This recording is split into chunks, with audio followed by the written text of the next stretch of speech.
Jimbo, Hey, hey. what's up, man? Nothing much. I think we're live. All right, cool. Let me fix my camera here a Let's little get this bit. show started. Charles Henshaw is like, let's get this show Jimbo, started. hey, what's up, man? Nice. So we're in. Nothing much. I think we're live. Nice. So we're the comments are working, right? Yeah. So Cool. let's just start off with that. I just wanted to mention. Oh, geez. Hold on. Okay, here we go. I just wanted to mention to all you guys out there viewing early, what we did was we opened it a little early because we had some issues with the comments. So we wanted to get the meeting, get the live stream going. That way the comments can start hitting immediately and you guys can participate at the beginning of the show. But we got a lot to talk about, Glenn. A lot when it comes to the Ravens. Everybody is 0-0 now in the coming season. And, we're going to talk about the Super Bowl and how the loss to the Chiefs affects the Ravens and things like that. But we got a ton to get into. And of course, we'll get into your chats here. But if you're new to the show, go ahead and hit the subscribe button. We'll be doing these live stream events. They're events, Glenn. Once a week. And then, of course, we put out videos throughout the week to keep you guys up to date on all your Ravens stuff. All right, Glenn, let's do this. Let's get into some topics here. Appreciate you guys all shouting us out, saying what up. What up to you guys too?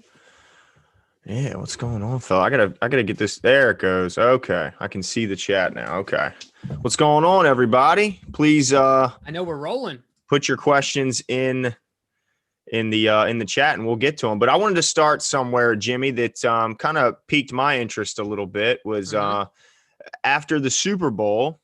I don't know if it was. I think it was Bruce Arians who announced it that Mike Evans said that he's willing to take a pay cut to keep all the key free agents that they're looking at possibly losing.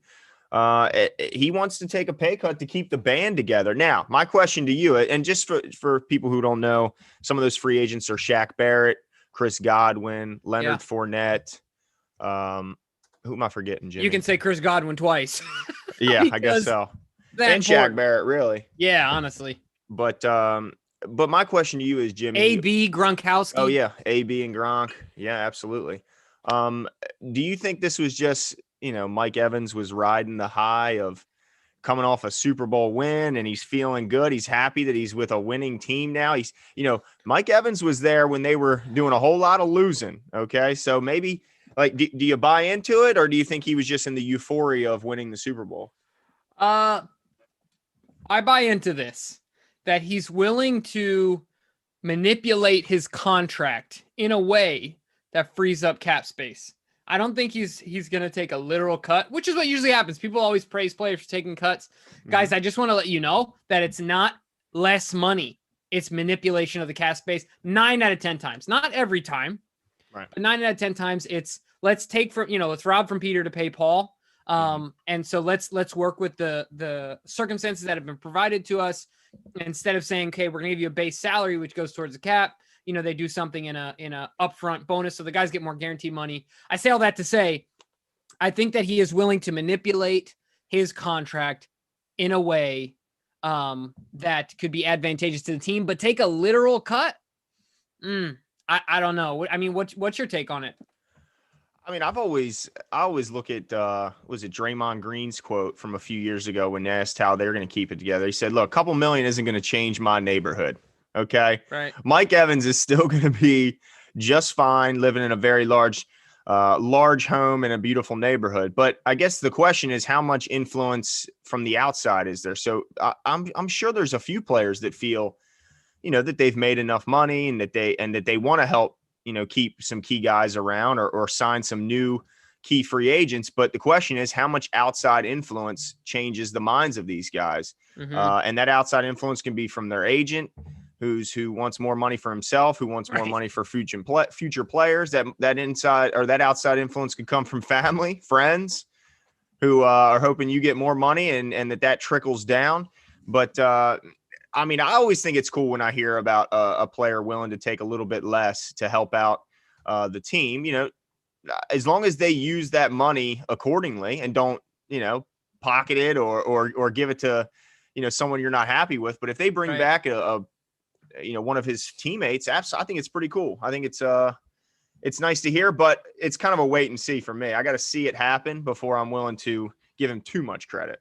Yeah, absolutely. And the other thing I'll mention to that is I guess I shouldn't 9 out of 10 times I feel like, that's the actual case. But at the same time, his teammate and now captain of the team, Tom Brady, of course, I think it's been over 10 years since he's been in the top half or something like that of top paid quarterbacks in the NFL or something crazy like that.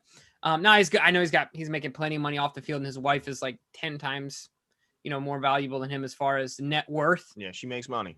So, there's always that, but at the same time, it's a principle thing. Even going to Tampa Bay, 2 years, $50 million, $25 million a piece.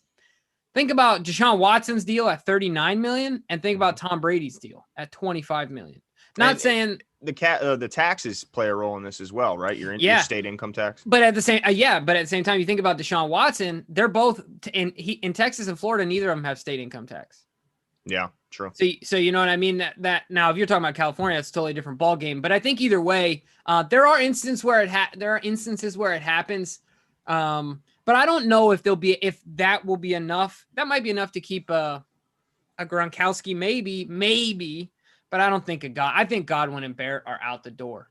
Yeah, I don't think they're both looking at near 20 million or at 20 million, and they got to take advantage, right? This is their opportunity. This is what they've worked hard for. Go get your payday, man. You can't be upset about that either. No, absolutely. I mean, I'm sure they're hoping that payday comes from a competitive organization and not one of the bottom feeders, but nonetheless, they have to strike while the iron's hot and get their money when they can. There's no doubt about it. But if Tampa can find a way to bring these guys back, it would be awfully tempting if the difference is marginal, if it's only a small difference between a contract from the Jags versus coming back. And all expectations are that Tom Brady will be back. And I'm assuming Gronk is now tied to him for the remainder of his career. And as long as Brady's behind center, we'll see Gronk there as well. So they're immediately going to be back up in the conversation of Super Bowl contenders, no doubt. So if I could, I would want to stay. But if the if the gap is too large, then absolutely I would look to leave. But there's a question that comes up in the chat, and I think it brings up an interesting point. We heard Seattle Seahawks quarterback Russell Wilson recently expressing some displeasure with some parts of the organization. He wants to be more involved in the decision-making process as far as who's coming, who's leaving, for personnel. He's not happy with the amount of times he's been hit. He is the most sacked quarterback in the last 9 years, and he's not happy. So Adit Mahmoud, he proposes a pretty interesting idea. Do you think that Seattle is now in the trade market, and would they be willing to maybe part with some draft picks or some personnel to get Orlando and help protect Russell Wilson? Yeah, I read that one. I was intrigued too. I could certainly see it happening because I think Russ is doing everything he can to, put his chips on the table and say, this is my franchise. He said, it's your legacy at the end of the day. I want more input. So I can definitely see it. Were you surprised? I was shocked to hear Russell me too. rock the boat a little. Yeah, me too. I think that he, I don't know. I think he's taken I don't want to say jealousy, but his eyes are opened by the younger generation. And he's like, you know what? I don't need to be a good soldier anymore. I've been a good soldier. I've got beat up. My ribs hurt. My ankle hurts. My face hurts. My shoulder. I'm done with it. I need some help here. So certainly I think it's going to be interesting. And I think that they might be desperate enough, not saying that they're a desperate organization, but to get him help realizing the type of quarterback that they have to say, all right, well, let's go see what's on the market. I don't know if we get people back. Like I heard, a guy like, DK Metcalf and Tyler Lockett. Right. I don't know if either of those guys are on the table, but yeah, I could see some draft picks, certainly. I mean, I think Christopher Holland brings up a good point, and I was going to mention this as well. They already don't have a first for the Adams trade. Because yeah, exactly. So I guess the likelihood of them trading more draft capital is pretty low, considering they've already given up their best form in the Adams trade. So yeah, that might be unlikely, but you never know. Either way, kind of shifting here. I think that Orlando's on the move. I think he's on the move. I think the Ravens are shopping. I think they're getting calls, and I won't be surprised. But the other thing, I think the genesis of your first point that I want to touch on for a second is that with a guy like Mike Evans saying something like that, does it make you wonder about anybody inside the Ravens organization being willing to do the same if they were, once they're up for a contract? Like, for example, I mean, we talked about this a lot, but I really wonder what Lamar's deal is going to look like without an agent, without the outside influence of an agent, and him wanting to play for a competitive organization. So do you see other guys taking note to that, especially within the Ravens organization, say, man, it's important to play for a winner. It looks like a lot more fun. Yeah, I mean, normally I would always say no. I think players want to get what they feel they deserve, and players like Lamar, I don't care how much you pay them, they're often underpaid, because of what they bring to the city and organization. So normally I would say no, but I feel like he's such a unique type of superstar, Lamar being, that you never do know. I mean, he's not going to have some of the same outside influences. It doesn't seem like he seems to be in a pretty tight knit group, pretty tight knit circle. It doesn't seem like he's got a bunch of family or friends trying to tug at his pockets. Obviously doesn't have the influence of the Players Association or any agents being too much on his back, since he doesn't even have an agent. So I think it's possible that he could. Now, I don't think he's going to go out there and play for pennies or be the 10th highest paid quarterback, but I could see him certainly being, I don't think he's going to go out and chase, the highest paid, highest guaranteed, highest this, highest that. But at the same time, I don't think the Ravens would even think to offer him a below market value contract. It just doesn't. I think there's mutual respect there. Yeah, absolutely. I mean, they know what he brought to them. I mean, John Harbaugh's well aware that going all in on Lamar Jackson really saved his job. A lot of people were expecting him to be gone until this Lamar Jackson thing worked out as good as it did. So I think that the appreciation level is from him and all the way up to the top. And I think that they'll offer him a reasonable deal. He's never going to have the opportunity to accept an unreasonable deal because there won't be one on the table. So I think that ultimately he'll probably get just a scooch more than Watson.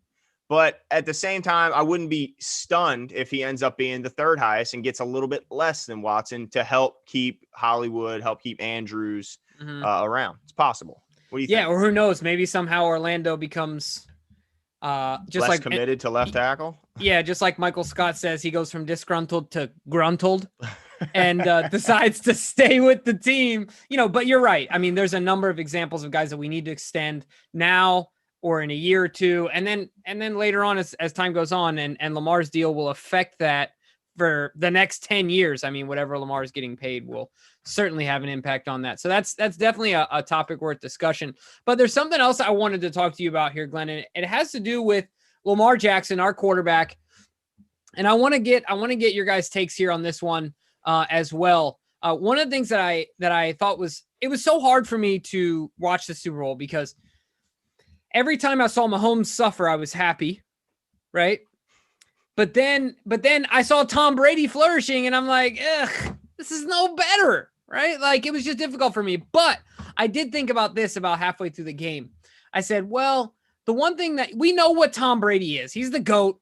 He's an untouchable, right? Mm-hmm. Yep. At this point, until somebody, gets to that level, he's so out of reach that it's ridiculous. But Mahomes, I feel like, has been preordained, right? Mm-hmm. Like to become the next GOAT.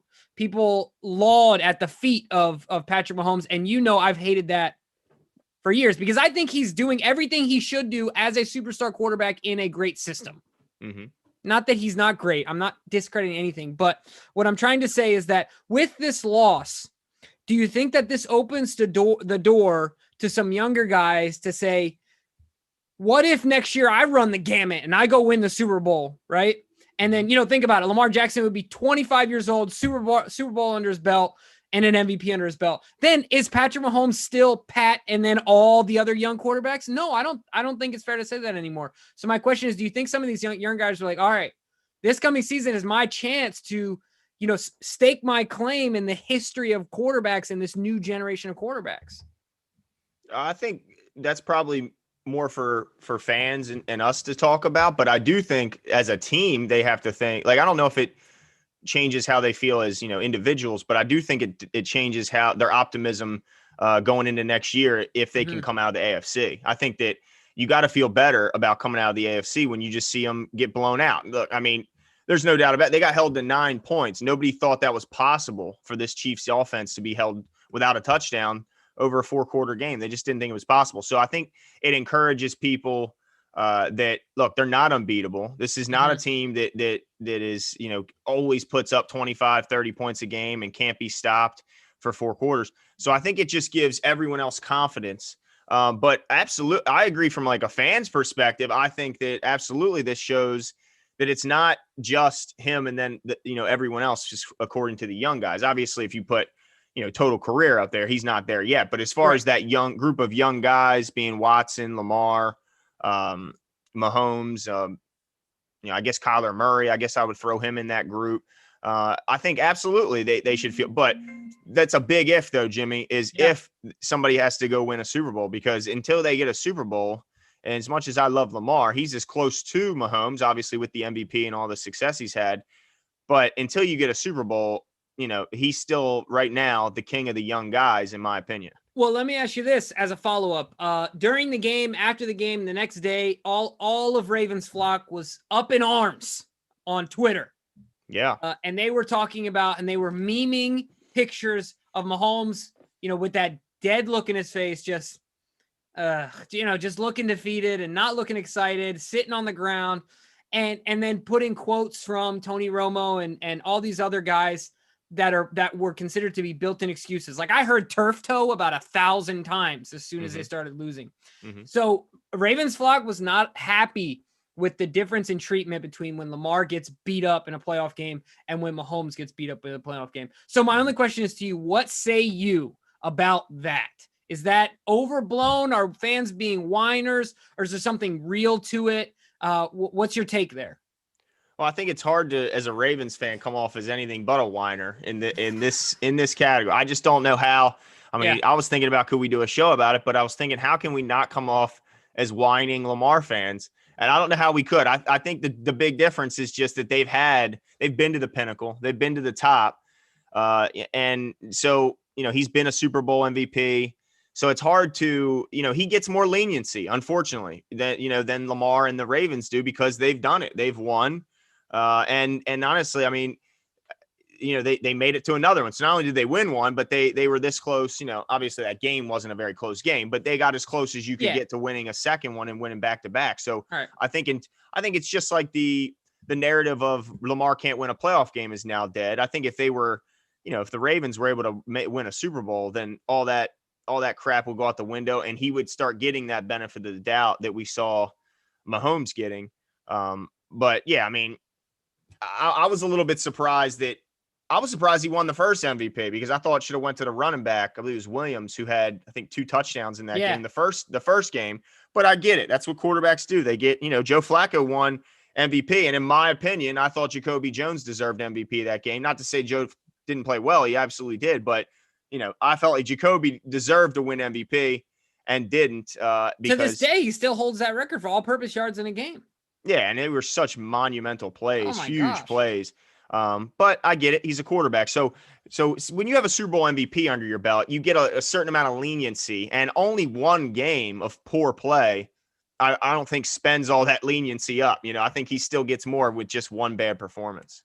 Yeah. I mean, I can totally follow your logic there. This is the only thing I would say in defense of those Ravens fans. And maybe I'm just a natural whiner. I hear it from other people. I whine a lot. So maybe that's just the case.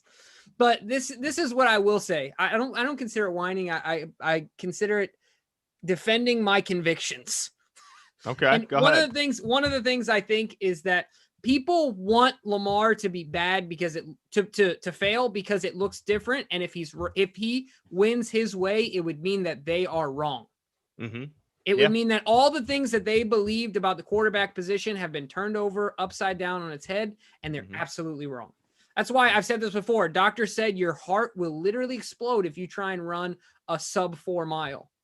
Yep. Look at and it a now. guy did it, right? And then 38 other people did it in the same year. So my point is that I think that does play a role in the whole dichotomy between Lamar criticism in comparison to Holmes and some of these other guys, because it looks so different. in his style of play. So anyway, I wanted to get your take on that because that's something that was on my mind as I was, watching that game at the end of the game. Like, man, this just sounds a lot different than the verbiage we hear at the end of that Titans game when we lost, and not as much in the Bills game because he was out of the game. Yeah. But later on. So anyway, wanted to get your thoughts on that one. Yeah, I mean, but I tell you one thing, Jimmy, I'm happy that they lost. I mean, I can, I'm a Ravens fan, and I'm, biased and leaning towards the Ravens. So I was very happy to see the Chiefs knock down a peg, to see that next dynasty, as everyone was willing to give it that mantle. I'm glad that it's kind of been, at least for the moment, derailed a little bit. I mean, look, they still made it to the Super Bowl, so it's not like they got smacked out of the playoffs in the first round or anything. So, but yeah, happy that they didn't make it. But here's another question I had that came out of that game. A lot of Ravens fans and fans of other teams are kind of surprised and shocked that Eric Bieniemy, 2 years in a row, still no head coaching job. Now, after the performance in the Super Bowl, that offense being held to 9 points, and in my opinion, clearly being outcoached by the opposing team, what are your thoughts on Eric Bieniemy, and have they changed it all? Did the Super Bowl do anything to change your opinion on him?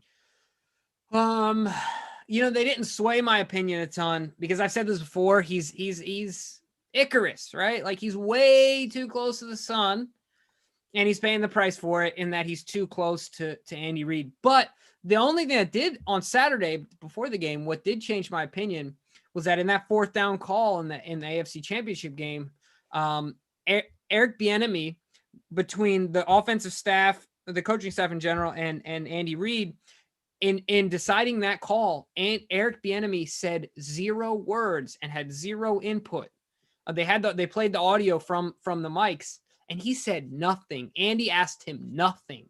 Andy referenced another guy and almost skipped over him. So that to me would be a concern. I don't think that Bieniemy is a surefire head coach. I don't know. I don't know him enough, but that to me is an indicator of something important, right? Like what it is, or if that was a singular situation, but that's a high leverage moment. Your season's on the line. It's fourth down. You get your backup quarterback in. You'd think your OC who's vying for a head coaching job would have input and would be in the conversation. Yeah. No, it's a little odd. It's a little odd, and it makes you wonder how much of an OC is he really in Kansas City, or is it really Andy Reid and he's just kind of a sounding board, or he's just kind of a guy. I don't know. I just don't know how much his day-to-day or game day responsibilities are. But I wanted to get to shout out to Skeptic Goat, who put in a question for us, or actually, comment, really just talking about the difference between Pat Mahomes and Lamar. And he said, Pat got credit for being able to win a Super Bowl before he had won. And other other quarterbacks get credit for being better without having more career success than Lamar. And look, Pat won it awfully quick. So it's hard to say he got much credit before winning a Super Bowl because he won it so quickly. And then before that, he was the unanimous MVP, right? I mean, so it's hard to say he got credit too early when really, since he's been a starter, he's had incredible success. Now, I agree with you on the other quarterbacks. I think Deshaun Watson too often is put above Lamar Jackson when pro success, it's not even close. I mean, it's really not even a discussion from a wins perspective. And I mean, what are these playoff wins that he's holding on to that he gets so much credit for? So I agree with you. There are some young guys that I think get way too much credit before Lamar. But I don't know how much I buy into the Pat getting credit, too early, because he's been really good since the start, and I don't like saying it. Yeah, no, I'm with you there, except I will say that I'll come back to what I said before. The thing about Lamar is people want him to be bad. They want him to fail because, once again, these guys build their whole careers and reputations on being right and being able to analyze talent. And how many guys were wrong about Lamar Jackson? How many members of the media stood up there and asked him questions? Go back to his combine. How many of them asked him questions about changing position? It was reminiscent of beast mode, going in there and just repeating the same thing. I'm here so I don't get fined, right? Because Lamar said, I'm a quarterback. Yep. I mean, like 100 times.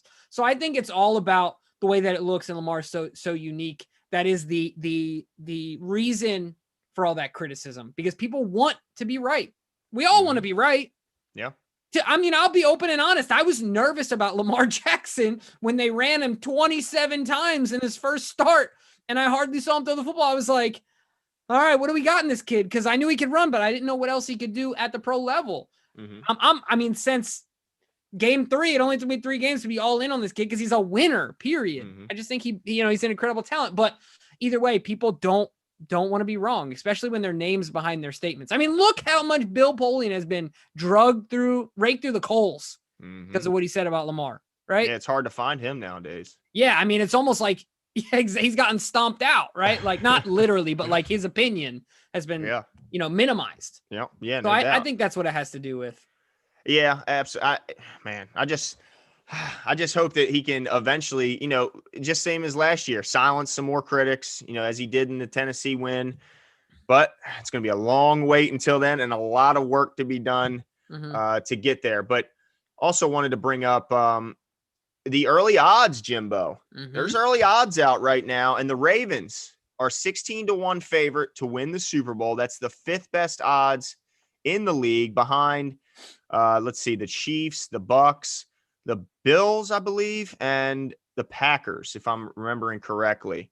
How do you feel about that? What do you think? 5th best odds? Is that fair? I mean, I can't be upset about it. Give me the ones that are in front again. You had the Chiefs, the Bucks, the Packers. Yeah. I think the Bills. I'm going to double check my list in front, but I know we were 5th. Yeah, I mean, I don't think you can be too upset about that. I feel good about that considering I think that people are high on the Ravens. Odds makers are high on the Ravens. And I think that if I'm not mistaken, Glenn, right? Like the odds change they're consistently changing. Right. Yeah. So it's not like they're set right now. And I think that they'll change. I guess my only opinion on that would be get your bets in now, baby. Yeah. I mean, I think we're going to have a great season ahead of us. I said it before. I'm a biased Ravens fan, but I think that if you put all the general managers in if you had them vote anonymously, I think that Eric DeCosta would get a lot of votes for the top GM in the NFL. I'd be really surprised if he doesn't win that one. So, and our front office in general, the scouting team and everything else. And I think the moves with these coaches at wide receiver is exciting. I mean, look, the cool thing is that Harbaugh is not unwilling. People talk about how Harbaugh sticks with his guys and he's unwilling to change and this, that, and the other. And I would disagree with that. Once again, John Harbaugh was willing to step off of Joe Flacco and bang on the table and say, I want Lamar Jackson. I know I can make this work. Right. Yep. John Harbaugh reached out. Now he's hired a lot of guys within his network, Roman, Marty Morningwig, a lot of guys, Leslie Frazier, a lot of guys, but these 2 guys, as far as I can tell, don't have any secondary or tertiary connections to Harbaugh. Right. He's going outside of his box here, outside of his realm of familiarity to find these guys and do everything he can to turn over every leaf to make his football team as good as possible. I know for a fact that's rare, I think, in the NFL. And not that every coach is trying hard, but I think John is innovative. I really do. I'm a big believer in John. And so all that said, I feel really good about our season next year. I'm riding high. Oh, yeah. And so I'm okay with the odds. How do you feel about them overall? Yeah, I'm fine with it. I mean, if they would have been something egregious and double digits or something, I would have had a problem with it. But I like where they're at. They're let's see. I just pulled them up, and they are behind. They're tied right now with the Rams and the Bills, and they're behind the Bucks, Packers, and Chiefs. So they're tied for 5th, I guess you'd say. But yeah, I think it's about where it should be. I mean, look, just to let you know how much the odds change. I believe the Rams jumped from like 16th to 5th best odds on the trade or something like that. They jumped a huge amount trading for Matt Stafford. So look, it could change tomorrow. It could change. We don't know what's going on in the rest of this AFC with quarterbacks moving and we don't know who's going to get Carson Wentz. I mean, if the Colts get Carson Wentz, all of a sudden, I mean, I'm sure their odds they're right now middle of the pack. They're going to jump up. So I think you're absolutely right when you say that. Yeah, and I just want to back up my point about the front office with a cool stat here, Glenn. Let's see it. So in the 2018 draft for the Ravens produced 9 players of starting NFL caliber. 9. Hayden Hurst, Lamar Jackson, Orlando Brown, Mark Andrews, Anthony Averett, Kenny Young, Deshaun Elliott, Bradley Bozeman, Zach Seiler. That's how you say it, right? Mm-hmm. He was the first one. We took in the 7th round, first one of all those guys to get a second contract. 7th rounder. Who's that? Seiler? Yeah. He got a second contract? Is that what Yep. you're saying? Yep. With who? I'll tell you right now. Give me a second. Wow. I thought we cut that dude. Yeah, I'm not sure how obviously he's not with us anymore. All right. I know he was I think he was the last Ozzie Newsome draft pick, if I remember correctly. Oh, I think you're right. Yeah, well, because Lamar was his last first rounder. I believe his contract was with the Dolphins. Wow. Yeah, okay. Dolphins signed defensive tackle to contract extension. Yep. Wow. Shout out to him. Good for him. But my point is that we can draft them. I mean, I think that we have an ace in the hole in that we can draft them. And you talk about the development, and I think it's awesome you bring up those new coaches, and I want to pinpoint 2 of them with T. Martin and Keith Williams being fantastic wide receiver coaches. And Bruce Feldman went on the Glenn Clark show, and he said this. He said, and by the way, Bruce Feldman is a reporter that covers college football. He writes for The Athletic. He's a best-selling author, and really tuned into the college football game. He said, if you were to ask me who are 2 of maybe the top 4 guys who are the most respected in the college ranks in terms of developing receivers, these would be the guys highest on that list. So the 2 best and highest respected developers of the receiver position are now on the Baltimore Ravens staff. I mean, that's got to feel really good for all those guys out there who are tired of seeing us drafting receivers and they end up being busts in the league or just end up being average players at best. That is exciting, especially in a year where you're not going to have the traditional you're not going to have a combine at all, and you're going to have to be reliant on your ties, because even though there will be pro days, there's a lot of teams that didn't play a full season. There's some teams out there that didn't hardly play it at all because of the COVID restrictions and issues of it running rampant through their organization. Right. So to have guys that are so tuned in and know all these players from when they were, coming out of high school, they've known these guys since they were 9th graders. And have been tracking them since then. So, I mean, it just helps in a lot of different areas. It helps, knowing the personnel. And then once they get a guy here, it's certainly going to help developing them into the hopeful wide receiver 1 that we've been waiting on, and complement Hollywood. And also, it's not just about the guys they might be bringing. It's about the guys that are already here. Duvernay is going to benefit greatly. Prochet. Hollywood even is going to benefit in a huge, huge way from these guys coming in. Even our route running tight ends, I'm sure, are going to benefit in a way with Mark Andrews. I'm sure is definitely going to get some help from these guys. So I agree with you. I'm excited. I'm pumped about these 2 guys. I mean, young. That's what we needed. Youth, man. We brought in some older guy. We brought Rob Ryan in. We dusted old Robbie off. Had to bring in some youth with him.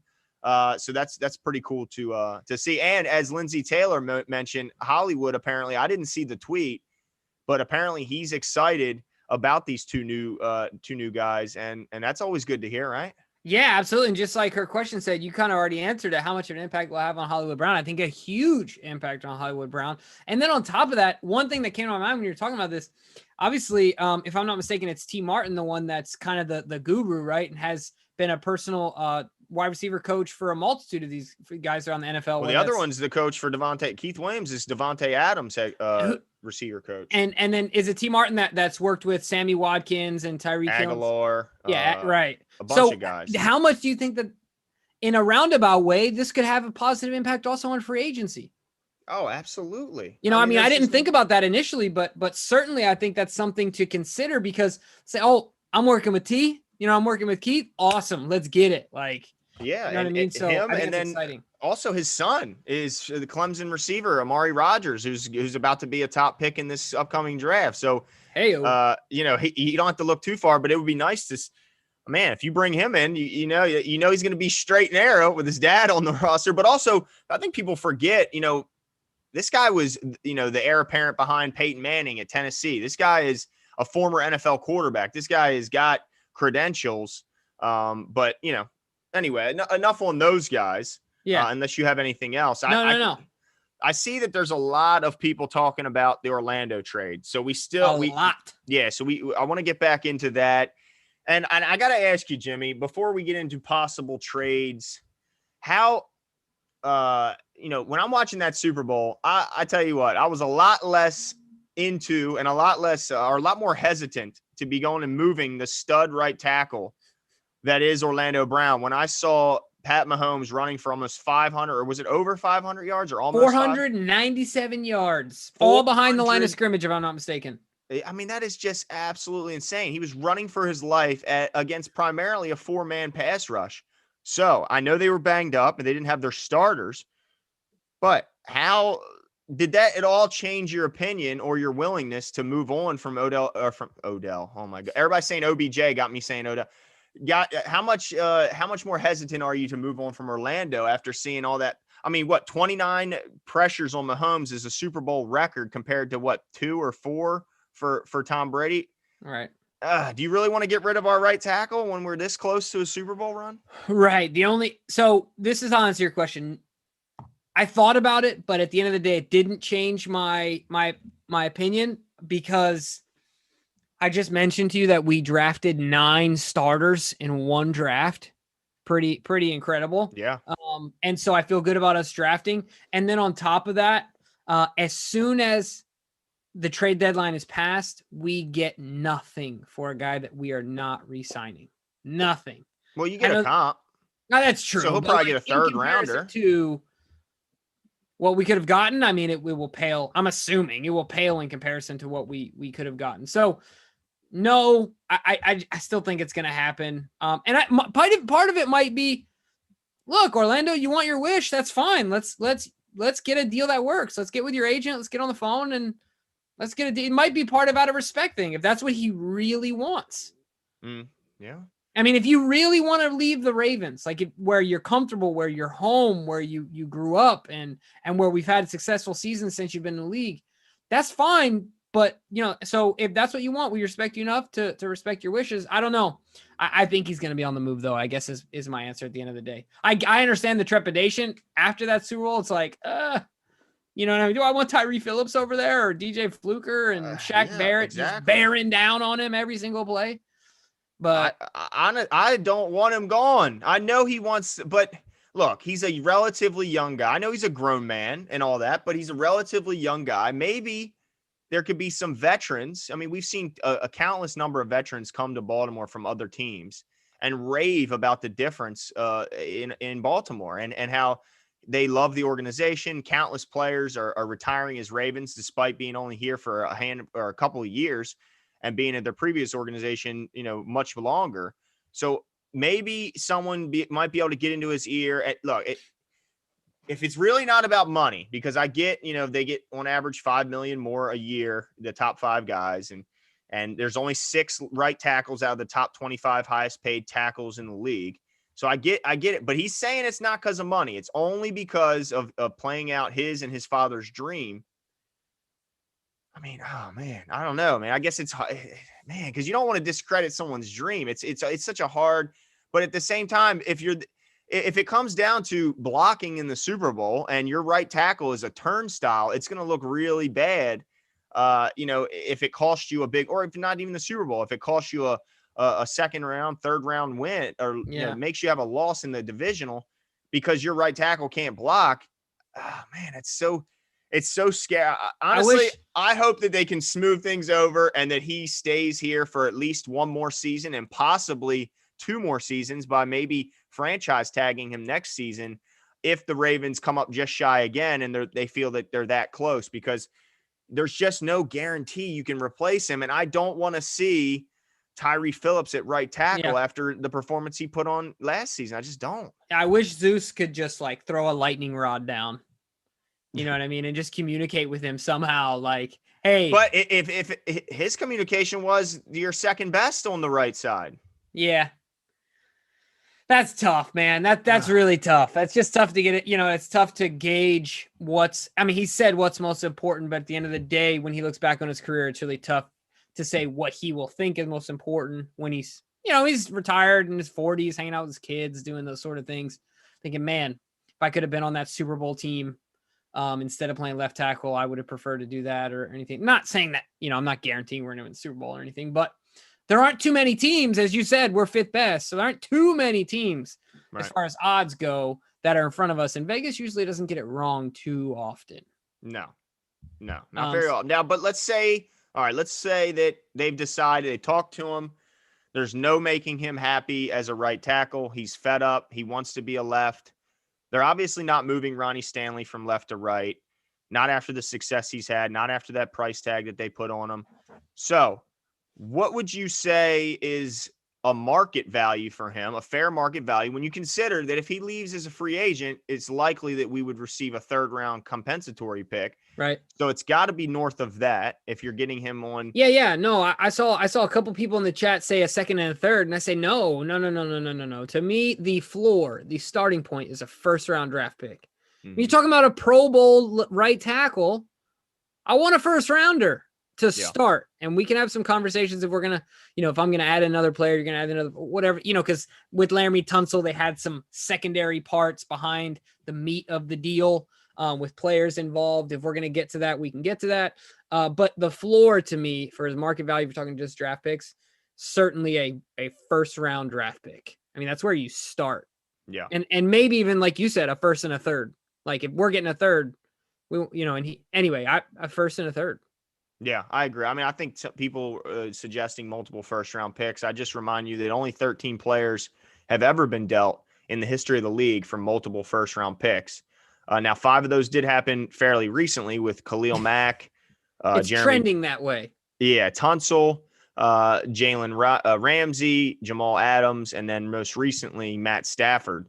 But I think it's still unlikely that he would be able to fetch 2 ones. But I think you're right. I think a 1 and then something else is the very minimum. Now, I look at some teams around the league with maybe young quarterbacks that have a bunch of first round picks. And the first stop I'm going to go is Miami. Miami has Tua Tagovailoa in the backfield for now. We have heard some rumblings on whether or not which is crazy because he was a rookie last year, right, Jimmy? Mm-hmm. I mean, this is what bad teams do. Right. But there has been some rumblings about whether he'll be there. But they have multiple first and multiple second round picks this season. What are your thoughts on maybe making a move with Miami? Yeah, I like it. Absolutely. Because like you said, they want to do everything to make their young draft pick as secure as possible, feel as good as possible, shore up that line, and staying on the same theme. I like that. I also like the idea of doing something with the LA Chargers.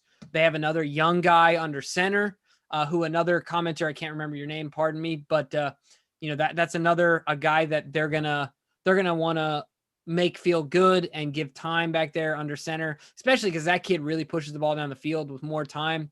I think that exponentially benefits his style of play. So yeah, I think I do think there are certainly suitors out there. I think that there are deals to be had. And I think there are conversations that are happening. I don't think that it's just media talk, right? Like I think that it's real and it's substantial.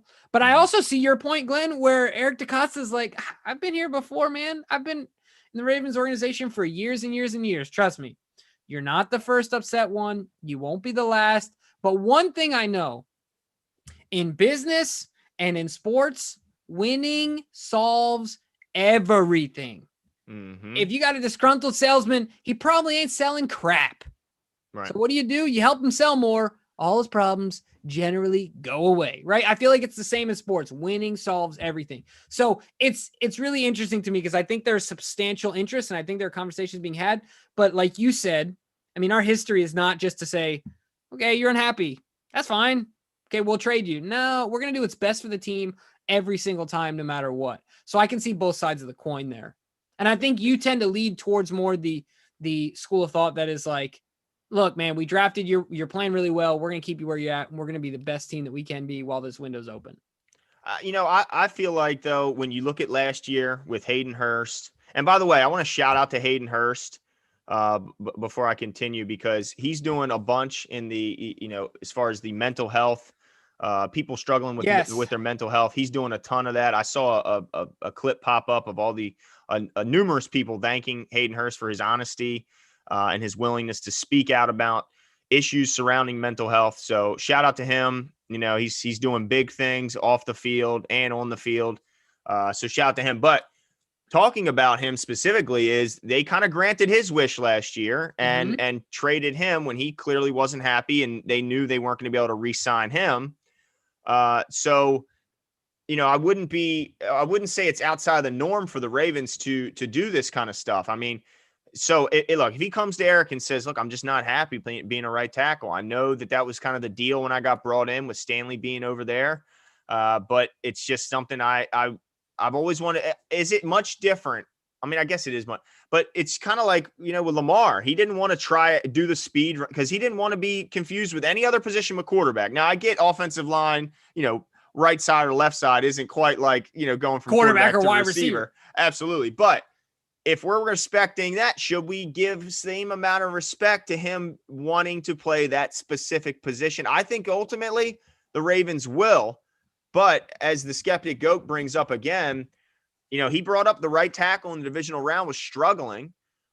So, is in his opinion, you have to look at it as, is a first round draft pick better and an upgrade from Tyree Phillips? I agree, but that hamstrings, for one, the Ravens into definitely using that pick for a right tackle. Then he's a young guy, and as good as a first rounder is, it's still not a guarantee. It's still only really 50-50. So it's such a I don't know, it's just a tough call. But I mean, I guess I think eventually they end up letting him go because of the history of of trading away Hurst and getting up. But I do think they'll get a lot in return. Now, here's another question that J Will 501 puts up there. He says he'd rather lose Andrews than lose Orlando Brown. I'm assuming he means Orlando Brown. He just said Brown. I don't think he means Marquise.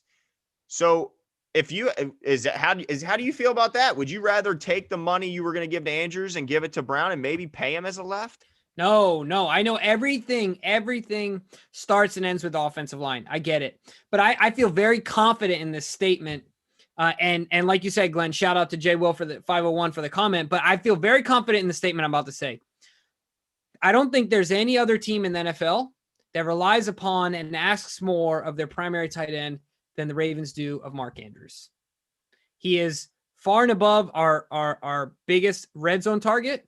He is usually our highest target getter. I think this year him and Hollywood actually tied or something like that. Maybe very Hollywood beat him out by a little bit. Mm-hmm. But in big moments, we know 9 times out of 10, we know where the ball's going. And I mean, there's so many things that Mark Andrews does for this team that I would hate to lose Mark Andrews. While I feel so, I guess to back up that statement, I feel like you have an easier time finding in the draft a right tackle that can do what we need him to do. But to find a guy of Mark Andrews' caliber in the draft or to pay a free agent that money is expensive and difficult. So draft difficult to do, expensive in free agency. So I just think it's really hard.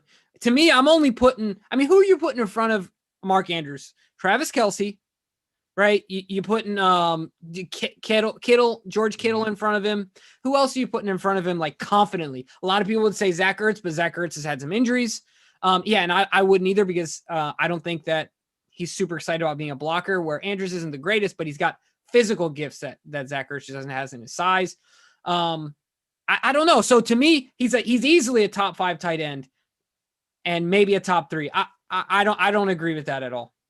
Yeah, no, I think that you got to find a way to keep Andrews here in Baltimore. I agree with everything you said. He checks too many boxes for the Ravens to get rid of. So yeah, I think they keep him. I'm hopeful that they'll keep him, and I don't see him going anywhere. He looks like he might be a Raven lifer type guy to me, just because of his chemistry with Lamar. I mean, he just has it all, really. Outside of being the Gronk level blocker, that's about the only. But he still does enough as a blocker to at least shield and disrupt the defender enough that usually the play works out just fine with him just getting his big body in there. But and shout out to all the people that are leaving the super chats. Is super awesome. We love addressing those questions. I think we're gonna have to get like a cowbell or something, Glenn, right? Every time it happens, or like a buzzer or something, like something really cool. Every time you guys, drop one of these, we'll go crazy with we could get one of the squeaky gavels every time it goes off. Anyway, just shout out to you guys. We appreciate it. Keep them coming. Certainly. Yeah. It's okay. And another one comes in from the Skeptic Goat again. Orlando Brown is leaving next year. So would you rather him? Would you rather have him for 1 year or a first round pick that you get from trading him for? That's 5 years younger and he's going to be cheaper for Lamar's upcoming contract. I hope I didn't butcher that too Yeah, I'll bad. let you take this one because this is really what I think your concern is, and your trepidation is like, do you want the better player now or build for the future when we have this window? So I'll let you address it. Yeah, I'm glad Eric DaCosta has to make these decisions because I think if you ask the players, they might say we want to keep him now, because we feel like gives us the best chance to be the best in 2021. But Eric DaCosta's got to look at a bigger picture than that, and he has to think. So I guess my thing here would be it all comes down to the package because is the difference enough? Because I think we're guaranteed to get a 3 in in compensatory form. So if you get a 3, basically. So my floor would be it has to be at least a 1 and a 3 at least. And then really I think a 1 and a 2 would be more likely to happen. I think that there's going to be multiple teams if the Ravens put out a thing. Look, he's up on the trading block. Let's hear your offers. There's going to be multiple teams bidding and outbidding each other for him. So I could see a team like the Jaguars saying, "Look, we'll give you the 25th overall pick. We'll give you the 45th overall pick." Because they have multiple first-round picks. I mean, obviously, they're going to use their first one on Trevor Lawrence, first overall. Boom, he's gone. But they still have an additional second or first-round pick, and they have the 45th pick in the second round. That would be very, very tempting. But, oh, my goodness, it's just still not a guarantee. And we know that with Orlando. So I guess my thing would be, do you think if they go to Orlando and say, look, are you really willing to hold out? Are you willing to miss training camp or skip out on preseason or – because I don't think he's willing to miss week 1 because then that's a massive penalty and that would kind of affect him long term. I don't think other GMs would look favorably upon a guy who's willing to sit out games for a Super Bowl contender. Right. So I think that the limit would be, are you really willing to sit out OTAs, sit out training camp, skip preseason just to make a point that you want to scoot over five positions? And people, as they mentioned, he says, and we can only go by his word. He said it's not about the money. It's simply about the dream, the prestige of playing left tackle, far outweighing right tackle. So is he really willing to sit out, or would he just be like, look, okay, you don't want to trade me. I will honor my contract. I respect, as he said, Eric DaCosta. He says he's a great man. He raved about him. Mm-hmm. Would you be willing to just honor out now? Would you be willing to take that, Jimmy? A 3rd round pick and a 100% effort out of Orlando Brown for this next season? Or would you rather have the 1 and 2 right now and say goodbye to him? It's such a hard question. Yeah, I'm taking the 1 and 2 though. You're saying goodbye to him. I am, because a couple things come to mind. Like, Bruce Arians just won the Super Bowl and you're talking about there's no guarantees, but like, so no risk it, no biscuit, right? So you risk it for the biscuit, and yeah, you're taking a risk, but historically, heck, if one team knows how to draft, not that other teams don't, but we can draft it. And I think on the offensive line, we can get it done. Yeah. Especially think about this. Ravens have done this before. Multiple times we've taken position back-to-back. Like we've done that with tight ends with Dennis Pitta, and actually we took Ed Dixon first and Dennis Pitta. Yeah. Then we took, Hayden Hurst, and we took Mark Andrews. It's funny how in both those scenarios, the second guy ended up being better and getting more money. Mm-hmm. It was very interesting to me. But all that being said, imagine if he gets the 25th and the 45th and he's got 2 cracks at tackle. Yeah. Right. Or imagine he gets a guy at tackle in the first, then he gets a center. We have 2 first-round picks, 25th, 27th. He gets a tackle out of one of those in the first, and then that second-round pick that he picks up gets an All-American center. I mean, look, I agree. It's possible. It's kind of a tackle heavy draft right now. The site I'm using, Draft Tech, it has, 4 tackles in the first round, greatest first round guys and predicted to be first round guys. So, and 5, 6, 7 in the first 2 rounds. So there's guys out there that could be gotten. But I just want to clarify something because I still see people saying, I'm going to get the name right. Jimmy Benjamin says he's fine at right. He just wants to be paid at left. Well, not if you go by his tweet clarifying his position. He said it's never been about the money. I'm so appreciative for this organization and all my teammates. I couldn't thank DaCosta enough. He's an incredible football mind and one of the best men I know. I want to live out my dream my dad had for me. And then there's a bunch of other stuff that he quoted. But he says it's not about the money, Right. so we can only take his word for it. And it's all about him feeling like left tackle is the more prestigious, is the more, I don't know, appreciated. But as somebody else pointed out, Tua is a left-handed quarterback, which would mean a right tackle would be, in theory, just as valuable to him as a left tackle would be to a righty. So do you think that they could maybe in Miami sway him in that sense? Like say, look, you want to be left tackle, but here we got a lefty at quarterback. So a right tackle is just as valuable or more valuable in this offense than anywhere else. Do you think that they could convince him that way? I think so. I think his dad would be down there or up there looking down on him like, yeah, man, go get your money. And so to me, I think also what Jimmy Ben confirmed was maybe that it is more about, like you said, but maybe that it is more about the money than the position, just like you mentioned. And I don't know where it's so hard to give an opinion on that. Don't you think? Like, because I don't know what's in the guy's heart.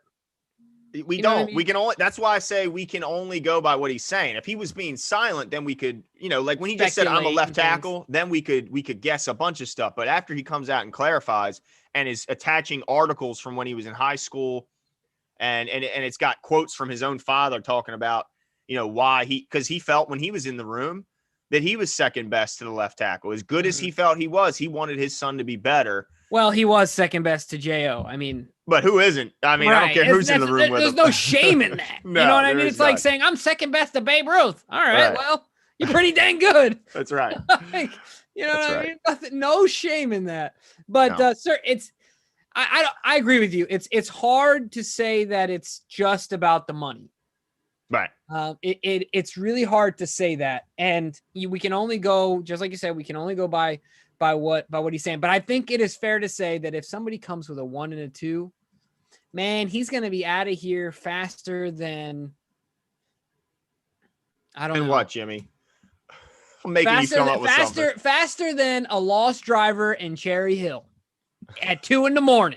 Getting out of Dodge. Out of there, man. Getting out of Dodge. Okay. All right. Sure. I guess we're just gonna have to wait and see. But man, it's gonna be it's gonna be interesting if he doesn't get that offer. How much hardball are the Ravens and him gonna be willing to kind of to play here? I think that's interesting. But I mean, I don't know. We could keep going on that topic forever if you wanted to, and we'll go back to it. But I wanted to take a second and talk about. The ESPN released their most recent power rankings, and I know that they don't mean a lot to some, and some they do. They look at it as a type of respect. Well, it's just interesting. Number 1, Kansas City Chiefs. Number 2, Buffalo Bills. Interesting. Number 3, the Packers. 4, Bucks. 5, Rams, and 6, Ravens. Do you think the Bucks being 4 is just about the unknown, like their free agents that could potentially be gone?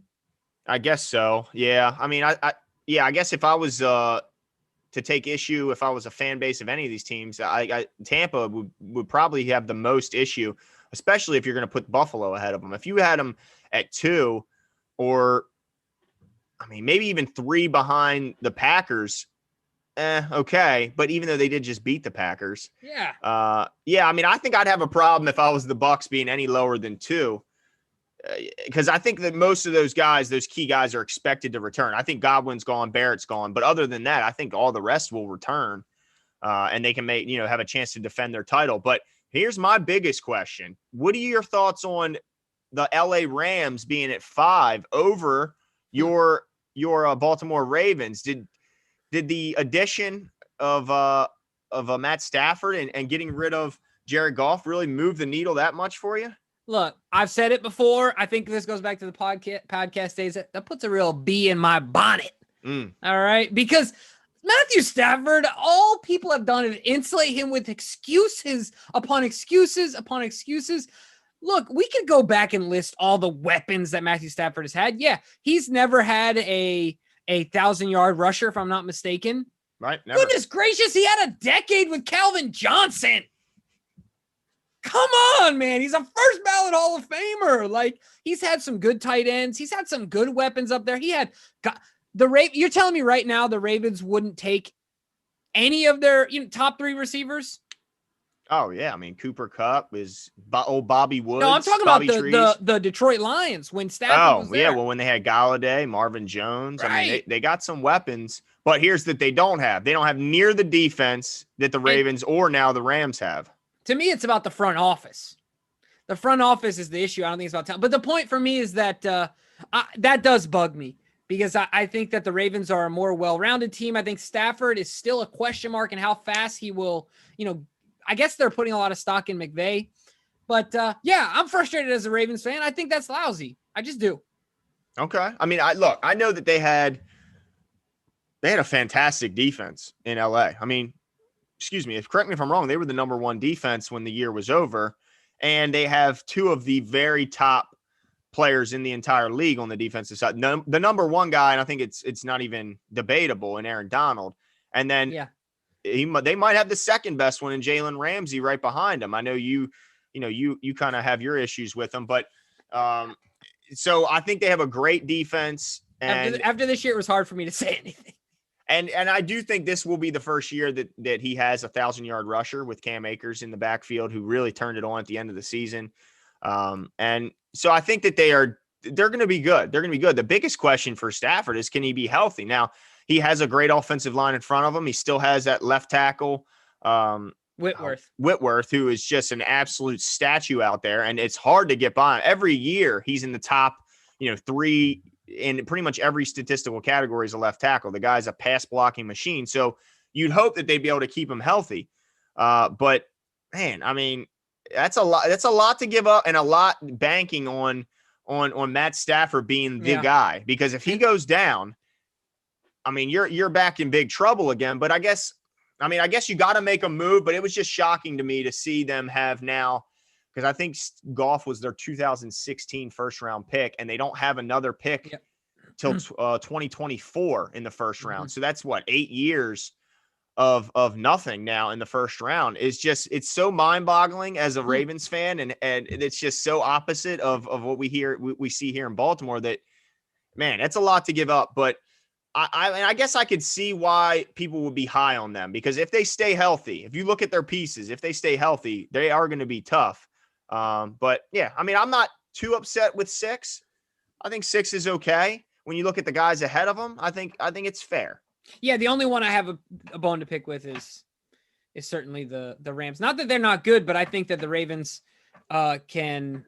Any argument you can make up in favor of the Rams, the Ravens have the same strength in argument in favor of themselves as far as that pick goes. But it'll be interesting after free agency how that lines up, after the draft, see how that lines up as that continues to change. But really quickly, I know that you were going to do this, just to give a quick shout out to Jimmy Benjamin, who's kind of he's still on the Orlando train, and we get it, man. There's a lot riding. I don't know what to do. I don't know what he's going to do. I want to give you a quick shout out. Glenn, I don't know if you already, a quick news update. I don't know if you already knew this. Nothing crazy, but apparently Orlando Brown has been granted permission by the Baltimore Ravens to seek a trade between him and his agent, to go out there and actively look for a trade partner. It's happening. Right. So certainly it looks like it's turning a corner. And like you said, Jimmy Benjamin, right? Isn't that what it is? Yeah, Jimmy Benjamin. Yeah, Jimmy. Like you said. Then in that case, is there? Jimmy says a 1 and 3 to start. That's where you start. I think that's fair. But I mean, honestly, I think a 1 and 2 is where you start. But I understand Jimmy's point, because you're getting a 3rd round comp if he leaves in a year anyway. So you can't accept anything less than that. I like that Jag scenario, man. I'm stuck on it now. Yeah, 25th and 45th pick. I think Eric, he salivates at that. Yeah, and then us, I also mentioned the Dolphins. That would be their 18th and 50th. So 18 and 50 sounds pretty interesting too. I think it's a possibility, and then you might be able to convince him to stay at right tackle if you're Miami, because they have a lefty. But yeah, it's going to be interesting to see. But my other question is, do you think there's any chance that the Ravens move him for not just picks, but maybe some personnel, maybe a receiver? I think, let's see, Blake Fleischer says Do you see the Ravens trading Orlando Brown for a wide receiver or another tackle swap with draft picks included? What are your thoughts on a player plus a pick? Yeah, I think it's going to be really interesting. Certainly because there are some, we talked about this before, there's some young quarterbacks that are in the league now, but also some young quarterbacks that are going to come into the league that are going to need improvement in their offensive line. So just to give you a scenario, a lot of ifs here, but this is just something that comes to my mind because I was talking about it yesterday because I'm not a fan of him, partly because, as you guys know, I went to the University of Utah, and naturally we hate BYU. It's just how it goes. So and where'd your wife go to college? BYU. Okay. So we had lots of bets, lots of angry evenings when every single game in our college tenure, the Utes won. So anyway, yeah, she bought me a lot of dinner. But this I'll say is that Zach Wilson is being linked to like the Falcons, for example. This is just a scenario, right? So could you see a scenario where Eric DeCosta swings for the fences? Right. And goes after using Orlando Brown, goes after a guy like a Julio Jones or something like that. And you think, okay, if you're bringing in a young guy, what's more important? A strong offensive line or a Hall of Fame wide receiver? You know what I mean? So there's a lot of scenarios to work out there. It'll be interesting to see what starts to percolate, right? Because if his agent is out there looking for trades, we're going to start hearing things in the news. Mm-hmm. And there's already, quote, multiple teams interested. Yeah, and that doesn't surprise me because he is a stud. And if you look at the Super Bowl, you see how much pass protection really helps and how much it hurts. I don't care who you are, even the great Pat Mahomes needs protection. Even with, everybody wants to point to weapons. Well, how much of a weapon was Tyreek Hill in that game? How much impact did really any outside weapons make in that Super Bowl outside of a 2-yard route by Antonio Brown, which was nice, caught for the touchdown on Tyrann Mathieu. That was the only, and again, it was a 2-yard route. It was a fantastic route, but it was only a 2-yard route, and he ran it well. But that was the only play made by an outside receiver of any consequence in that game. That game was won and lost in the trenches, and by a tight end named Gronkowski. I mean, let's just be honest. So, well, but I think I want to propose an idea, a trade proposal to you. We just talked about the Jaguars and how that they have some picks. Well, they also have a receiver who's on the last year of his rookie deal, DJ Chark, who is signed through 2021, doesn't really appear right now like the Jaguars are looking to extend him. So if you could get a package of DJ Chark and the 18th overall pick in the draft, or I'm sorry, the 25th overall pick in the draft, that could move the needle because DJ Chark he's got some of the size, speed that we're talking about needing here in Baltimore. And I mean, look, what are your thoughts when you hear DJ Chark? He's 6'4". Yeah. He's almost 200 pounds. What about that? It's interesting because I'm learning before I answer this question, I'm learning more about, I feel like where you lean as far as your philosophical, compass is when it comes to valuing draft and free agencies. I think that to you, a known commodity carries more weight than a draft pick. And I'm not saying one is right or wrong, but for example, to me, when you say 25th and 45th, it sounds better in my mind before I, go through and think, what did you say? 18th? No, you said 25th and DJ Chark, right? Yeah. So it sounds better, but then you talk about, his size, what he's done in the league. I mean, if he plays for a real team, like what will he do? But man, it's hard for me to step up, to not say I wouldn't prefer the 25th and 45th. Part of that is because, with those two guys, if you can hit on a 25th and 45th, you can sustain a higher level of competitiveness because you're pushing, you're kicking the can down the road on when you got to pay them. Mm-hmm. Yeah. So that is part of it in my mind, but I don't mind the sound of that either, man. Honestly, I think that would be, I wouldn't be upset about it. I would be happy about a trade like that. Certainly. I think that's the question. Do you want a young guy who you quickly would have to extend to make the trade make any sense? Or do you want, like you mentioned, I don't know if Julio Jones is an option, but a Julio Jones type, an aging receiver looking to be traded to a team that's more in contention, and maybe you get a couple good years out of him towards the end of his already pretty hefty contract. And maybe you could even convince the trading team to take on some of that contract like the Rams did with Goff eating, 22 They have 22 dead cat. I mean, it's just insane from Well, Goff. let me follow up with this question. Something you talked about was the lack of impact with the outside receivers. Mm-hmm. So does it make you feel better about the Ravens' lack of concern almost when it comes to emphasis on the outside guys? That like, okay, but I think you said it before, Bill Belichick always talks about dominating the middle of the field. Yeah. I think that Tom Brady far and above throws the prettiest ball on a seam route. Mm-hmm. I mean, it is just gorgeous. Yeah, it's money. It's God came down and said, this is how you throw a seam route, and Tom Brady did it exactly the same way.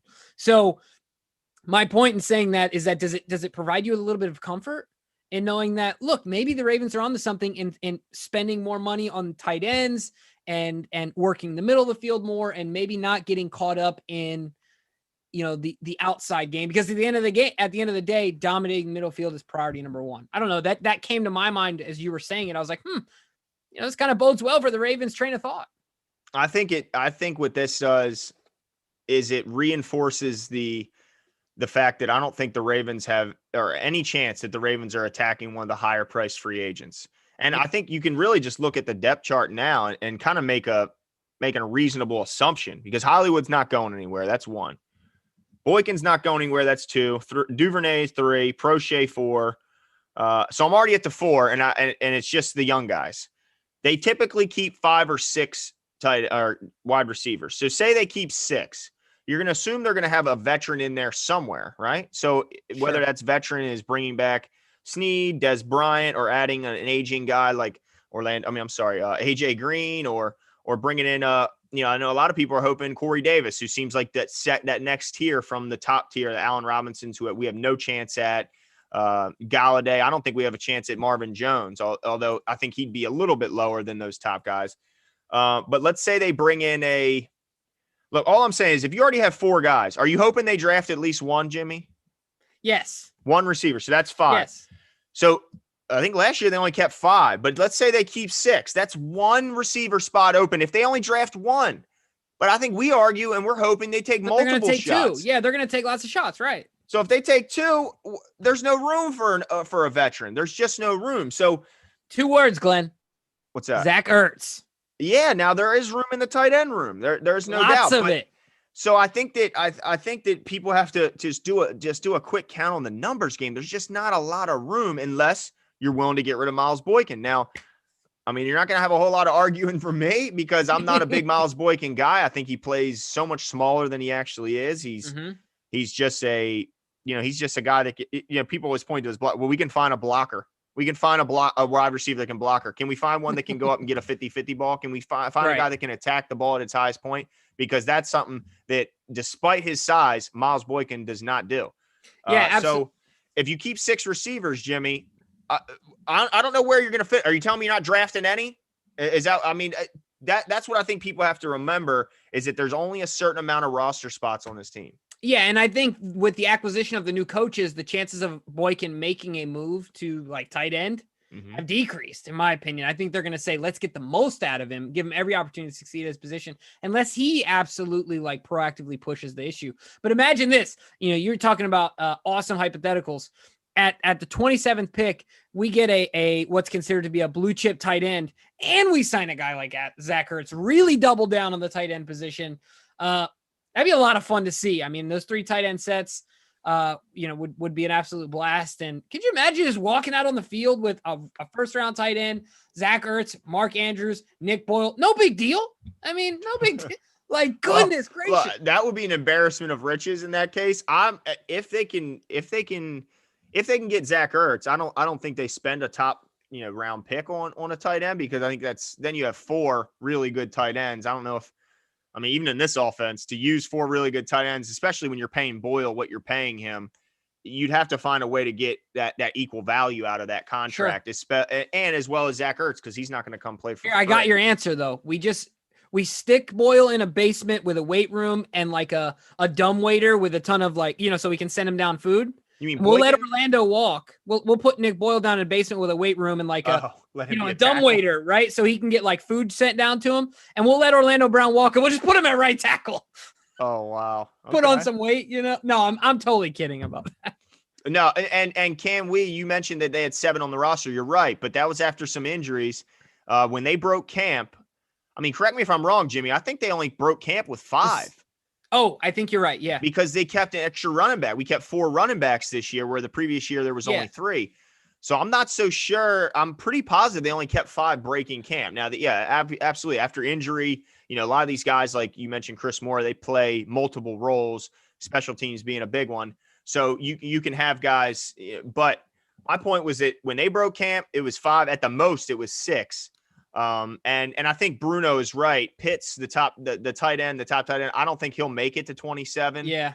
That would be awesome. But I agree with him. I think tight ends are getting more and more valuable as the league goes. Well, let me ask you this. Speaking actually, speaking of the draft, in the NBA, we see a lot of draft night trades, right? Mm-hmm.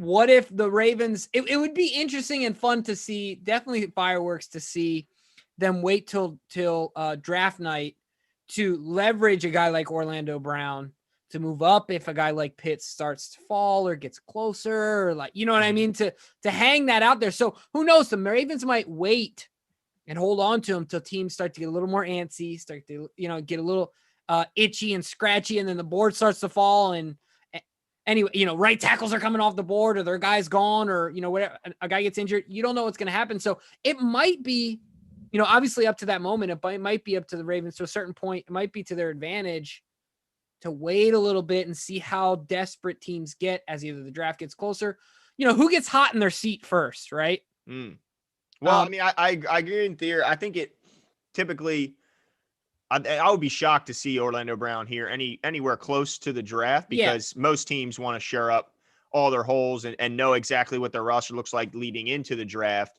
just like the Ravens do. So I don't think he's going to be here, but that would be interesting. I think that the chances of us trading up are pretty slim unless the trade, Orlando Brown brings back a haul of draft picks, because, he doesn't like only having, a few draft picks. I should not have eaten right before I got on here. My goodness gracious. But yeah, I see there's going to be a lot more draft picks coming our way, and it's going to be from Orlando Brown. The question is where and how many, and then how they use them. But I do think that there could be a situation where they trade up maybe a small amount, maybe up to the early 20s, but getting anywhere near 15, I think would be kind of out of our price range, unfortunately. Yeah. Well, I want to change the topic here and go back in history and pay, based on the fact that the Super Bowl just ended. I kind of want to close the show out like this, if you don't mind, Glenn. I want to get your take on this. Okay. There's been some national, on First Take, they talked about ranking the Super Bowl runs by a quarterback. And of course, Max got grilled because he said that Eli Manning are 1 and 2 in runs to the Super Bowl. Mm-hmm. And this run for Brady was number 3. Mm-hmm.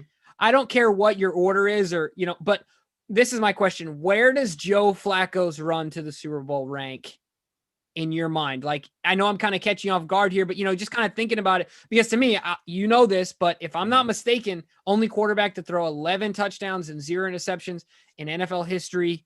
We went on the road in what, two of those games. Obviously the Super Bowl was in a neutral site. We took down Peyton Manning, took down Andrew Luck, Peyton Manning, and then Tom Brady, and then Colin Kaepernick, who was hot like fire. But 11-0 as a quarterback. Where do you think Joe deserves some love and he should be in the top 5, top 10 range? Oh, absolutely. That was a fantastic run, and really checked more boxes as a Baltimore fan. I mean, because any Baltimore fan likes to see the Ravens beating the Gold Colts. I mean, my father was devastated, and I talked to him about it to this day. Devastated when the Colts left. Still thinks that's the best logo in sports, and is still bitter that it's not here in Baltimore having that horseshoe on the helmet. I mean, that's just he's still bitter about it. So I think they checked that box. They beat the Colts. Then they went on and beat the Sheriff, Peyton Manning, who while he was with the Colts put a couple beatdowns on the Ravens, but went up there in Mile High, pulled off the miracle. Then put a spanking on Tom Brady in his own backyard, and then beat the hottest team. I mean, that team was hot like fire, and that quarterback was extremely hot, and beat that team outside of a power outage, beat them pretty handily. So I think it's a great run. I think what they're mainly I think what they're pointing to is the opponents that they beat along the way. Now, the opponents were great. They were really good teams, but I understand, I watched that debate and I understand both their points. I know, was it Marcus Spears was pretty upset with making his faces. Yeah, he was pretty upset, but I think Max made a good point. To me, Eli Manning beat the greatest team I've ever seen. Mm-hmm. They beat that New England Patriots team. That's the greatest team I've ever seen. They didn't win the Super Bowl, but in my opinion, that's the best team I've ever seen. They were dogging teams out left and right. And in that same year, didn't he go up to Green Bay and win against a 15-1 Green Bay team? Yeah. So I understand where Matt, but look, also I understand that Tom Brady just had a fantastic run. He just beat Drew Brees. Then he beat Aaron Rodgers in Lambeau, and then he went and beat Pat Mahomes, who's supposed to be the next GOAT. So, look, they were all really good runs. If you want to rank them, however you want to rank them. But I think Flacco deserves to be up in that conversation. I mean, that was absolutely insane what he did. And I think, people don't I hope they don't forget that Tom Brady threw like 3 consecutive interceptions in that Packers game. In a half, right? Wasn't it 1 half? In the second half, I believe it was 3 straight possessions. So, I mean, I think that defense definitely played a part in bailing them out and doing their part to get them the win. So I think you have an argument for all these guys, but they were great runs for all of them. And I think, but this is the one thing I will say, I think Joe's is the first to be forgotten. Yes. Because that was, because he's not a great quarterback in NFL. Yeah, and history. The totality of his career. Right. He's not going to make the Hall of Fame. He's going to be in the Ravens Ring of Honor, things like that. But as far as moments and runs, I mean, it's hard to beat that. And he's going to have that for the rest of his life. Yeah, I don't see anyone surpassing, to throw that many touchdowns with no interceptions. I don't see anyone getting there or beating him. Yeah, I mean, it was an incredible run, and I absolutely loved being a part of it. But certainly wanted to get your opinion on that. I believe that going any lower than 5, you might need to be temporarily muted if you're having that conversation with me. Not you, but like anyone I'm speaking to, right? Like, come on, man. You need to go back and look at the stats for a second. Yeah, no, absolutely. But I understand why they forget about him, because as much as we love Joe, he struggled at parts in the regular season, and obviously comparing his regular season to those guys is, well, actually comparing his regular season to Eli is very favorable, because Eli, I think, led the league in interceptions twice. Yeah. So let's be honest, he didn't have a very good career outside of those 2 playoff runs, but nonetheless, I mean, look, my dad's favorite birthday present ever, and he's not a Giants fan, was when the Giants knocked off that Patriot team. They could have went undefeated, because, he did not want to hear about them for the rest of time. Because if you become that, one 17, 18, what would they have been? 19-0? Mm-hmm. I believe they would have been, because they would have won 3 more. Yeah, you would have heard about them forever. And really, you don't really hear much about them because they lost that last game. Unfortunately. Yeah, Randy Moss cursed them when he scored that touchdown. And he opened up the record books and walked through it. There was still time left in that game. It was like, Randy, you done screwed it up, man. Yeah, and that play, I mean, the helmet catch, it was pretty incredible. But yeah, that was the best team I ever seen. And Randy Moss, if he would have been there, oh my goodness, his whole career, holy smokes! Because at points Tom Brady was just throwing it up to him, and he's just jumping over everyone and getting it. Yeah, I wanted to say hi to Connor Shields. Thanks, appreciate it. Who was it that was telling everyone to hit the like? Trevor Watts. Thank you. Yeah. Shout out, everyone, man, to hit the like button. We appreciate that. Listen to Trevor. Yes. Yeah. If you know what's good for your life, listen to Trevor. Yeah, exactly. Now, Trevor, don't go start talking crazy about the Ravens in the chat. And I think it was Adam who said that we could trade Miles Boykin. If they traded Miles Boykin, you'd be lucky to get a conditional 6th. I think would be lucky. And really, I don't know if you'd even get that. So I don't know anyone knocking down the door to sign or to trade for Miles Boykin. Certainly. We also, if I'm not mistaken, broke a record tonight. I think we had over 125. It'll probably end up being more once the final calculation is tallied, but had over 125 simultaneous viewers. Thanks, so guys. Shout out to you guys. That was awesome. Every single time we've gone live so far, it's gone more and more. It's gotten, Thanks, our, guys. our volume and viewership is increasing, and that's a credit to you guys. No one else. Absolutely, no doubt. A lot of people want that guy Marshall from the one that Mel Kiper he mocked to us. So Terrence Marshall, I believe his name, 6'3" out of LSU. I know he led the Power 5 conference in red zone effectiveness.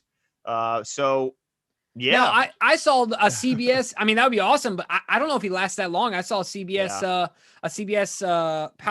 a CBS Sports ranking of wide receivers, and they had him at number 1. Yeah, I mean, the chances of him being there look like they're slim, but hey, you never know.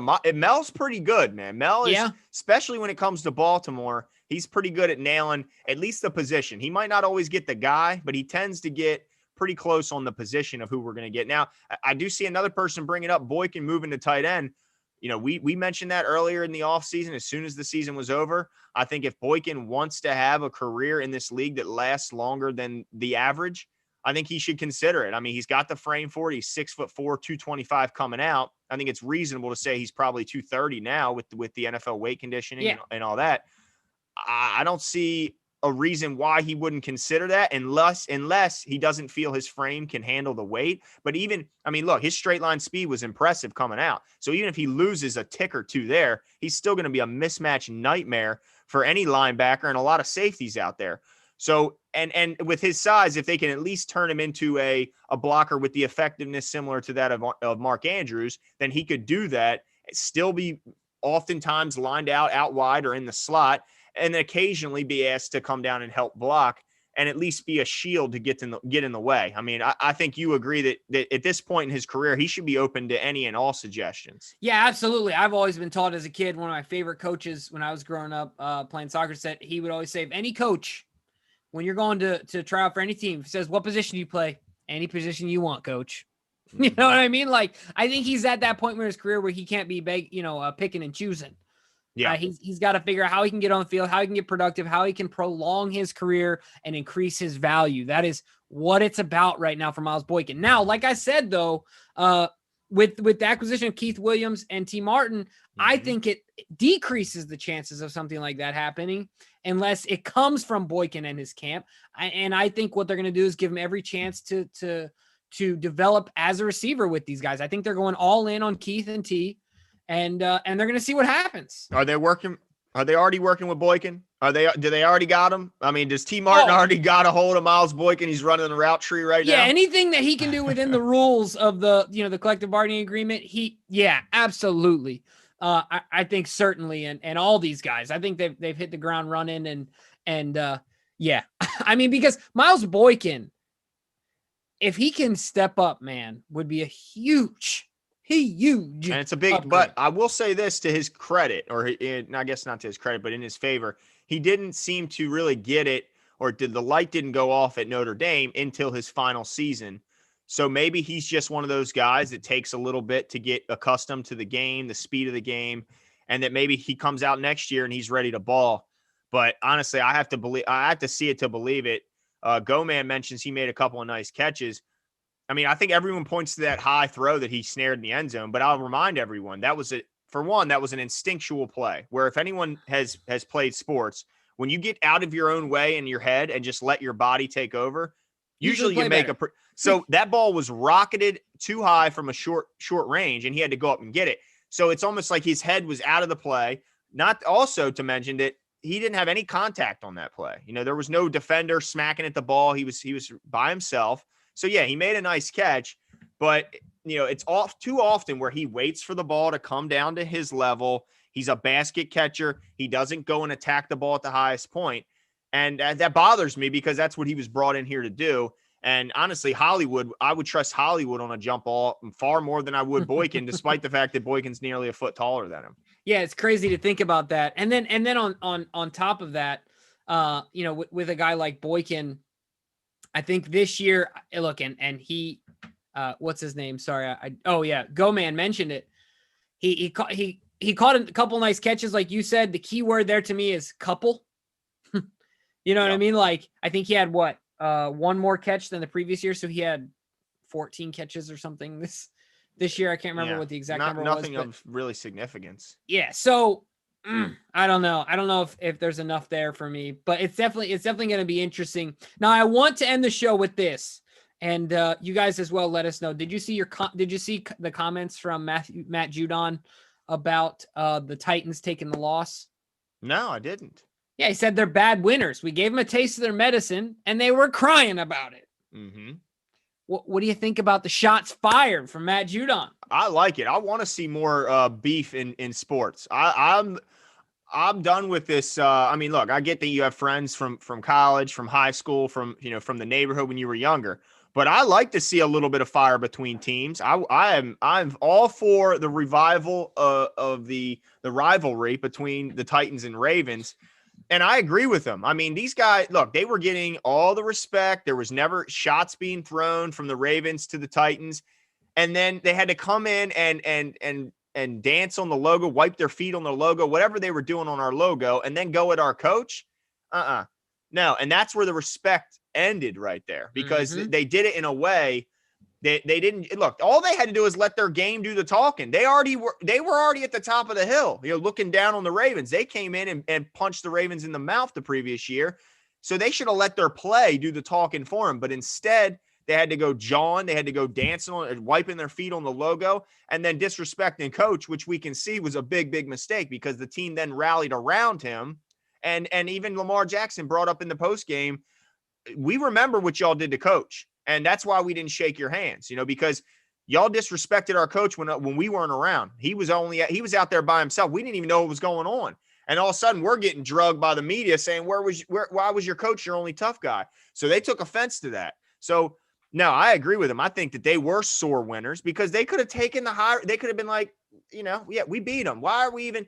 But instead they had to act, especially what's his name from the Patriots, the corner, Malcolm Butler. He had to act like a jerk. I mean, sorry, but I'm glad they did what they did. The same way I was glad when I saw, was it Antoine Winfield Jr. putting the peace sign right in Hill's face? I love that. Because look, I'm a big Steph Curry fan, but when Steph Curry's shimmying, it's all good and great. But when he gets shimmied on, when they ask him, he said, "Look, I shimmy. So if you're going to shimmy, you got to be willing to get shimmied on." Okay, so he's fine if you're going to shimmy, because he understands it comes with the territory. So if Ty Hill wants to peace sign you as he's going in the end zone in week 11 and backflipping on you, you got to be willing to accept that peace sign right in your face when the tables turn a little bit. So I think that if Butler's willing to wants to do all the extra stuff he was doing, he's got to be willing to get pointed at by Lamar when the game's over. He's got to be willing to catch a little bit of grief.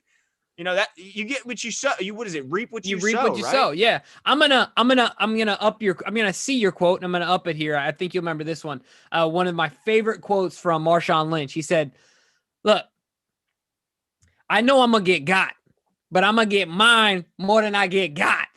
Yeah. But he knows that it's a give and take, right? Like, he knows the way that he played.